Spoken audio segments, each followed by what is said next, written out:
ఇందిరమ్మ రాజ్యాన్ని తీసుకొచ్చి మళ్ళీ మీ కాళ్ళ దగ్గర పెట్టినాం.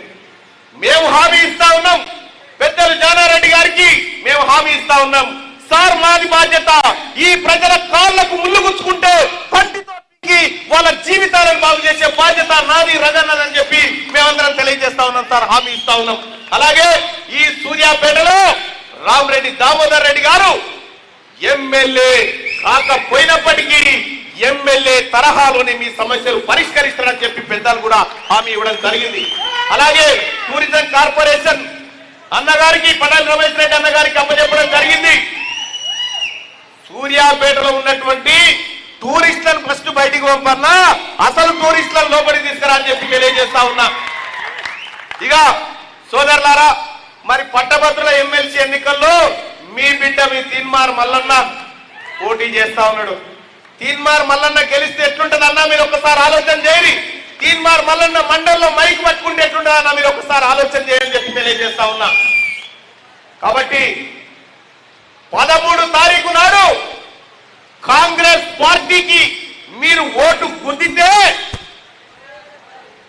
జూన్ 3 తారీఖు జూన్ 4 తారీఖు నాడు ఈ శివ్యంలో బ్యాలెట్ బాక్సులు బద్దలైపోయి అందుకని మీ బిడ్డ రఘువీర్ రెడ్డి బయటికి వస్తా ఉంటే ఎంత అద్భుతంగా ఉంటుందో చూడండి సోదరులారా. మొన్ననే తీన్మార్ మల్లన్న టీవీ ఇక్కడ సర్వే చేస్తే 3.5 లక్షల మెజార్టీతో రఘువీర్ అన్న గెలవబోతా ఉన్నాడు. 3.5 లక్షలు. మరి 3.5 లక్షలని మాకు తేలింది, మీరు 4 లక్షలు ఇచ్చి నన్ను ఓడగొడతారా ఏందో నాకు తెలుస్తలేదు. కానీ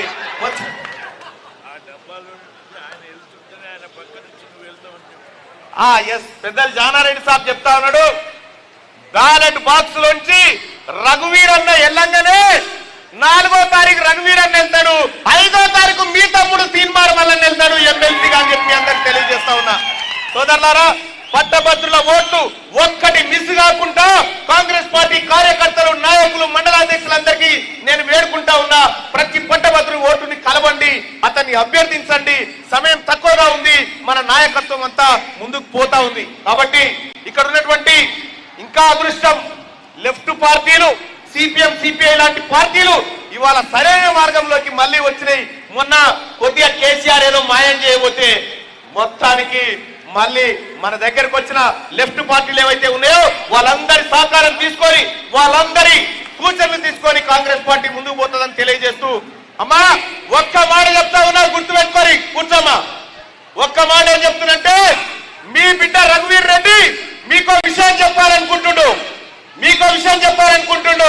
ఆ విషయం ఏంటంటే, ఆయన మాటల్లోనే నుండి నేను చెప్పిన నా వంతు బాధ్యతగా నేను అండగా ఉంటా చివ్యంలకు అని చెప్పిన. మరి చివ్యంలకు రఘువీర్ రెడ్డి అన్న గెలిచిన తర్వాత ఏం చేస్తాడో ఒకసారి రఘువీర్ రెడ్డి అన్న మాటలోనే విందామని చెప్పి తెలియజేస్తూ అన్నను మాట్లాడవలసిందిగా అధ్యక్షుని అనుమతి లేకుండా నేను కోరుతా ఉన్నా.